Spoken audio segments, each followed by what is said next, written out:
Mondial de 018, une marée humaine noie Paris dans la liesse, on est les champions, dans une clameur dantesque et des larmes de joie, Paris résonnait dimanche soir du bonheur intense de centaines de milliers de supporters tricolores, qui prenaient d'assaut le pavé en direction des Champs-Élysées pour fêter la Coupe du Monde de football des Bleus, 20 ans après celle de 1998.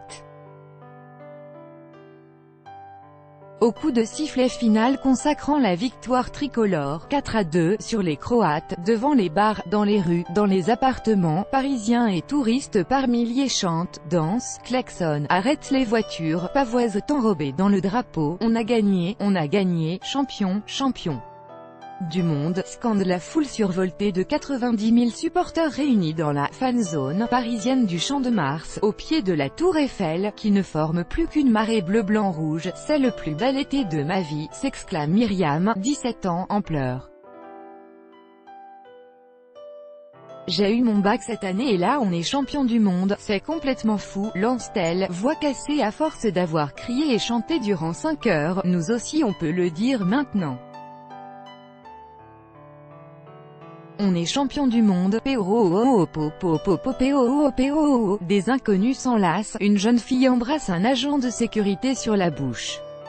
C'est merveilleux, merveilleux, s'exclame, émue, Martine, 58 ans, venue avec sa fille. Plusieurs centaines de personnes évacuent le périmètre dans le calme.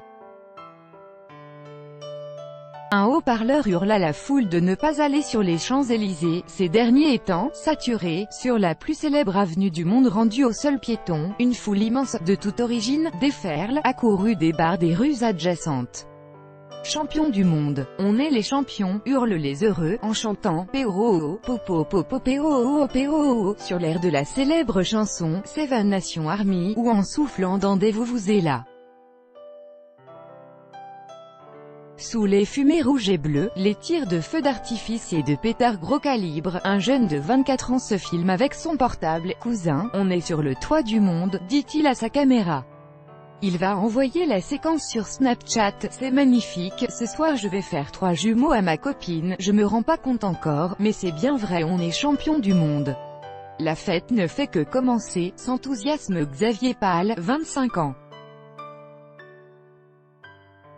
J'avais 5 ans en 98, donc cette Coupe du Monde c'est vraiment celle de ma génération. 1998, c'était magique. Ce soir mon fils a la chance de vivre cette même joie, raconte Eric Rodnaz, 42 ans, venu de Cannes avec Raphaël, 14 ans, que de l'amour. Au carillon aussi, c'est l'explosion, les cornes de brume, les sifflets et les hurlements emplissent l'air.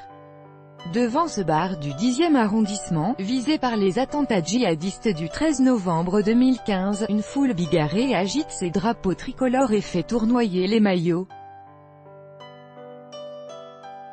3 ans après les attentats, faire la fête, être champion du monde ici, c'est symbolique, lâchait Benoît Bardet, contemplatif devant la joie ambiante quand la victoire semble acquise. Venir ici avec mes potes, c'était un choix, une façon de se souvenir et de montrer que Paris ne meurt pas, même après ce qu'il s'est passé. Voir tout le monde réuni dans la rue comme ça, c'est fou, c'est Ludovic Guignan, technicien en électronique, maillot de Griezmann sur le dos. Il y a plus de problème, de racisme, tout le monde se rassemble.